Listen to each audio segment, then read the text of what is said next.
ভোর 4টে থেকে দেখছি প্রচুর বৃষ্টি হচ্ছে। তো আমাদের বড়মশাই কিন্তু আজকে কাজে যায়নি, আর কাজে যায়নি মানেই হলো ভালো মন্দ খাবার করতে হবে আর আমাকে সারাদিন ডিস্টার্ব করে মারবে। আর এই বৃষ্টির জন্য কিন্তু আমার ড্রাগন গাছের অনেক ক্ষতি হয়ে গেছে, কারণ আমাদের ব্যালকনিতে তো ড্রাগন গাছটা ছিল পুরোপুরি ভিজে গেছে এবং অনেক ক্ষতি হয়ে গিয়েছিল।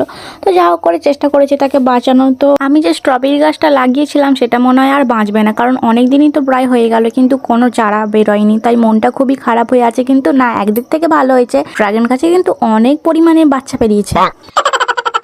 অত হাসির কিছুই হয়নি, আমি চারা গাছগুলোকে বাচ্চাই বলি। আর তোমরা কি বলো একটু? ওই দূরে একটা আমাদের কলম করা আম বাগান আছে, সেই আম বাগানেতে অনেক মুকুল হয়েছে, তোমাদেরকে আম হলে নিশ্চয়ই আমি দেখাবো। আরে আমি তো ভুলেই গেছি, আমাদের একটা ছোট্ট আতা গাছ আছে আর সেই আতা গাছে অনেক আতা হয়েছে। চলো তোমাদেরকে একদিন দেখাবো, বাট আজকের জন্য বাই বাই। দেখা হচ্ছে তোমাদের সাথে নতুন একটা আরো ভিডিওতে। আর ওয়েদারটা তোমরা দেখেই বুঝতে পারছো, খুব মেঘলা।